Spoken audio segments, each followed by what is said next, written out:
Vamos prosseguir com esse estudo dos gases, tá?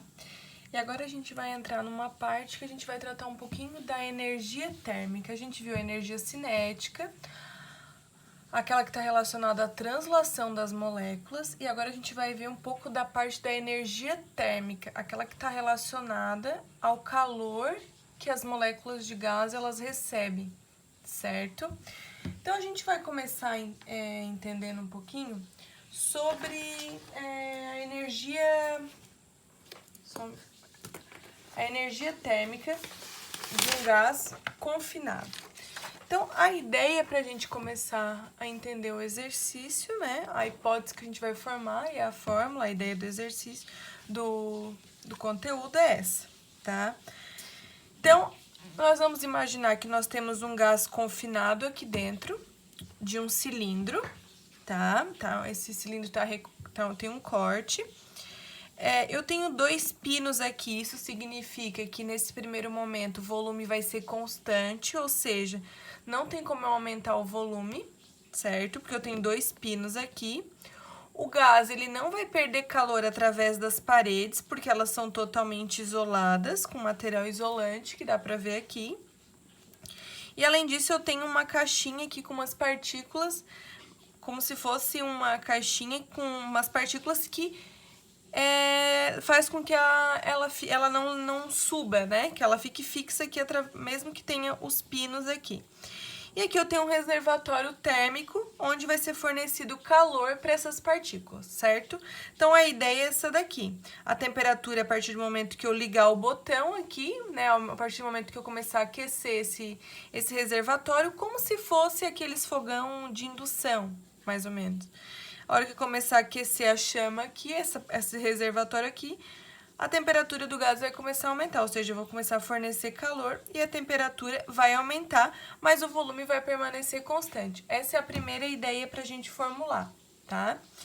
Então, o primeiro conceito que entra, né, imaginando esse cilindro aqui, vou tirar aqui para explicar, é que o primeiro conceito a gente sabe que a partir do momento que eu começo a fornecer calor, a temperatura, obviamente, vai aumentar e a pressão, obviamente, vai aumentar, porque o volume está permanecendo constante.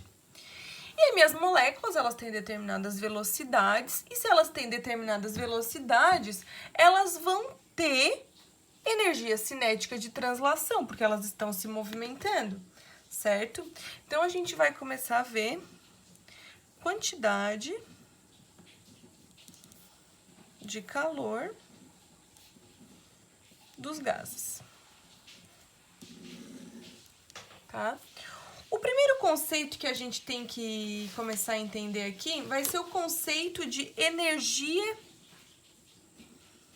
interna, que a gente vai chamar de E interno, tá?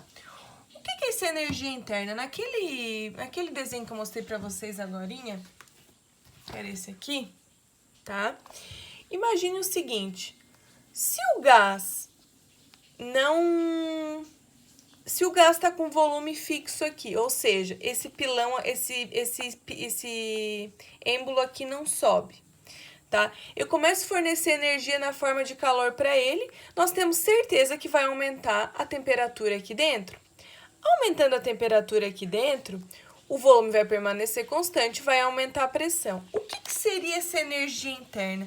Essa energia interna nada mais é que a soma de todas as energias cinéticas dos movimentos dos átomos. Então, se ele não sobe, por exemplo, né, o pilão não sobe, ele não está exercendo nenhum tipo de trabalho mecânico, ele não está fazendo nenhuma atividade mecânica, ele simplesmente está fazendo variar a energia interna do sistema. Então, essa energia interna nada mais é que a soma das energias cinéticas dos gases. É a soma das energias cinéticas dos átomos.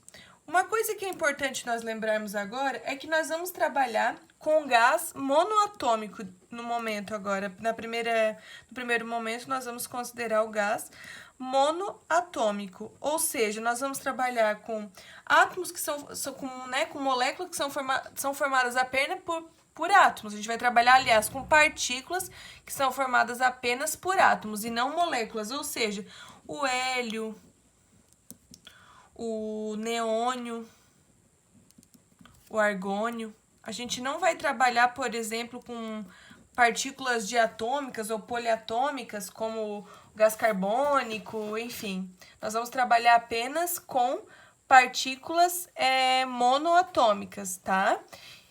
Também não vamos trabalhar com O2, com N2, nada, nem com, que são partículas diatômicas. A gente vai trabalhar com gás monoatômico formado por átomos. Então, vai ser o hélio, o neônio e o argônio. E depois a gente vai ver que tem as partículas diatômicas, que são 2 átomos, e as poliatômicas, que daí são CO2, NH4, CH4, enfim. Primeiro nós vamos trabalhar com as partículas monoatômicas, certo? Como a energia interna é a soma das energias cinéticas, nós sabemos que energia cinética, a gente já viu antes lá, a gente deduziu, que é 3 meios de K vezes T, que ainda pode ser 3 meios, o K a gente viu que é R sobre NA, vezes T. Então, isso seria a energia cinética. Portanto, a energia interna é a soma dessas energias cinéticas. Então, a energia interna nada mais vai ser que N, que vai ser o número de mols que eu tenho dessas partículas, vezes o número de Avogadro que eu preciso considerar, vezes a energia cinética. Porque eu vou ter N energias cinéticas, Eu vou ter N mols com N energia cinética. Então, a energia interna seria N vezes NA vezes 3 meios vezes R sobre NA, vezes o T de temperatura. Então, o NA a gente conseguiria cortar aqui e nós poderíamos dizer que a energia interna, ou seja, a soma das energias cinéticas dos átomos, principalmente agora inicialmente os monoatômicos, seria N vezes, 3 meios vezes N vezes R vezes a temperatura. Então, a gente, considerando aqui que o volume é constante, vocês podem perceber que a energia interna ela vai depender exclusivamente da temperatura, ou seja, se a temperatura aumenta, aumenta a energia interna, que vai ser a soma dessas energias cinéticas. Então, aqui eu conseguiria determinar a energia interna de um gás, certo? Bom, esse é o primeiro conceito da energia interna. Só que aí a gente sabe que como é que eu vou fornecer essa quantidade de calor, Essa quantidade de calor que a gente tem, esse nosso gás, ele tem uma determinada massa, A gente tem uma quantidade de gás. Além disso, o nosso gás, eles são diferentes, então cada gás, ele se comporta, por exemplo, eu quero variar tantos graus Celsius a temperatura, qual a quantidade de calor que eu preciso fornecer? A gente lembra lá, quando a gente estudou, esse meu gás, ele não tá mudando de fase, porque ele já é gasoso, eu não tô trabalhando com mudança de fase. Lembram que a gente tinha lá que era a massa vezes o calor específico vezes a variação de temperatura. Essa era a nossa ideia lá, quando a gente começou a ver a quantidade de calor de um gás. Bom, só que agora nós estamos falando da quantidade, aliás, de qualquer substância, A gente está querendo falar agora da quantidade de calor de um gás. O que muda dessa fórmula para aquela que a gente tinha anteriormente, O que muda, aliás, da fórmula que a gente vai fazer agora? Então, a quantidade de calor que eu tenho que fornecer para um gás, para ele variar a temperatura, que é isso que eu estou perguntando, a nossa massa aqui nós representamos ela diferente, agora nós chamamos de número de mols, lembram? O nosso calor específico, ele vai ser representado também por C, só que agora por C maiúsculo, e nós estamos trabalhando com volume constante, tá? Então, a quantidade de calor de gás a volume constante, tá? Essa é a nossa primeira ideia, que o nosso pilão lá tem volume constante. Então, pra gente determinar a quantidade de gás, a gente vai... É muito parecida com aquela equação que a gente tinha antes. Só que a nossa massa, que antes nós chamávamos de massa, agora é o nosso número de mols. O nosso calor específico, ele vai ser o calor específico molar a volume constante, que vai ser o CV, vezes ΔT. Então, o N, ele continua sendo o número de mols. O CV, ele vai ser o calor específico molar a volume constante. E o ΔT vai ser a nossa temperatura. O nosso CV aqui, ele vai ter a unidade de joules por mol vezes Kelvin. A nossa temperatura vai estar em Kelvin e o nosso número de mols, né? Tem 3 mols, 4 mols, 5 mols, enfim. Bom, o que vai mudar desse CV aqui? Esse CV aqui, ele vai depender do tipo de gás que eu tenho. Se eu tiver um gás, por exemplo, monoatômico,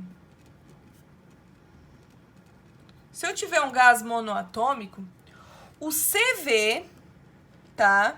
Ele vai ser igual a 3/2 do R. O R é o 8,31 lá. Que isso aqui daria 12,5 joules por mol vezes Kelvin. Se eu tiver uma partícula diatômica, quem seria uma partícula diatômica? Seria N2O2, por exemplo. O meu CV, ele é igual a 5/2 de R, que isso me daria aproximadamente 20,8 joules por mol vezes Kelvin. E se a minha partícula for poliatômica, né? Poliatômica, por exemplo, CO2, NH4, né? Que são alguns gases poliatômicos, né? Que eu tô falando em mais de um tipo de átomo. O meu CV é igual a 3 vezes R, que isso daria aproximadamente 24,9 joules por mol vezes Kelvin. Então, isso aqui vocês não precisam decorar, né? A gente precisa saber que o CV do monoatômico é 3/2 de R, do diatômico 5/2 de R, e se for poliatômico, 3R. Isso aqui são os calores específicos molares. Aí não tem uma tabela, por quê? Porque lá lembram que a gente tinha da água, que era 1, enfim, aqui não tem uma tabela. Aqui, os gases, quando eu tô falando de calor específico molar a volume constante, esses valores aqui, eles são fixos. É sempre 3/2 de R, né, 5/2 de R. Isso aqui, gente, é assim, né, uma coisa. Isso aqui são quando eu considerar gases ideais. Lembrando que a gente tá tratando de gás ideal. E aquelas hipóteses que a gente tem de gás ideal lá do começo, ela continua valendo. Um gás real, por exemplo, poliatômico, esse valor aqui já chega no real aproximadamente, por exemplo, o CO2, mais ou menos 29,7 joules por mol vezes Kelvin. Varia um pouquinho, mas como nós estamos trabalhando com gás ideal, esses valores são fixos. Os gases reais têm uma pequena variação aqui. Pode chegar aqui a 20,7, 30, a 21, aqui chega até 30, 29, enfim. Mas a gente vai trabalhar com esses valores aqui, que são valores para gás ideal, tá? Isso eu tô falando quando o volume é constante, certo? Bom, mas eu nem sempre vou ter situações em que a gente vai ter apenas volume constante. Eu posso ter situações onde eu tenho, por exemplo, pressão constante, né? Eu posso ter situações onde a minha pressão é constante, não o meu volume. Quantidade de gás a pressão constante. Então, o P, a pressão, ela não varia, tá? E aí, como que a gente determina a quantidade de gás a pressão constante? Muito parecido. A nossa quantidade de energia que a gente tem que fornecer, quantidade de energia a gás, desculpa aqui, tá? Quantidade de energia de um gás a pressão constante. Muito parecida, o número de mol, só que agora, em vez de calor específico, a volume constante, que era o CV, nós teremos o CP vezes ΔT. E esse nosso CP é o calor específico molar a pressão constante.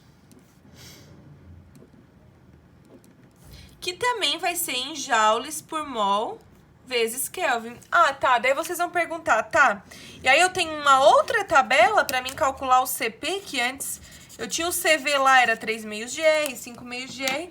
Muito simples, tá? O nosso CP nada mais vai ser que o CV, o nosso calor específico, a volume constante, mais R. Então, por exemplo, se eu tiver aqui um gás monoatômico, tá? Só para vocês verem aqui. Se eu tiver aqui um gás monoatômico, não sei se vocês estão conseguindo ver, né? Um gás monoatômico, a pressão constante. O que seria, por exemplo, aqui, ó, um gás monoatômico, pressão constante. Então, o nosso CP seria o quê? A gente sabe que o CV de um gás monoatômico, o CP seria o CV mais o R. O que é um gás monoatômico? O CV, o que é? 3 meios de R mais R. Então, o que a gente faria aqui? Nós tiraríamos o mínimo é 2, 2 dividido por 2, 1, 1 vezes 3, 3R, mais 2 dividido por 1, 2, 2R, e eu ficaria com 5 meios de R. Então, o meu CP seria igual a 5 meios de R, quando eu estou falando em pressão constante, tá? Ah, e daí se fosse um diatômico, ia ficar 5 meios de R mais R, que daria 7 meios de R. Aqui ficaria 3R mais R, que daria 4R, tá? Então, sempre vai ser o CV mais o R para pressão constante, certo? Bom, o que eu vou deixar uma tabela para vocês, eu vou deixar aquela tabelinha pra gente ver depois, tá? E eu acho que é isso. Também aqui, ó, quer ver? Se eu quiser saber a quantidade de energia interna, por exemplo, aqui, na verdade, quando eu tenho volume constante, nesse caso aqui, a minha quantidade de calor é exatamente igual à minha energia interna. Porque tudo que eu estou fornecendo de calor, eu estou variando a minha energia interna. Porque eu não estou fazendo trabalho mecânico, o pilão não está subindo, eu não estou gastando energia para subir o pilão, para fazer o êmbolo, aliás, para fazer nada. Então, a minha quantidade de calor é exatamente igual à minha variação da energia interna, tá? Porque tudo que está sendo fornecido de calor está simplesmente aumentando a energia interna. Isso para volume constante, certo? Eu acho que é isso, tá? Agora eu vou fazer alguns exemplos para vocês.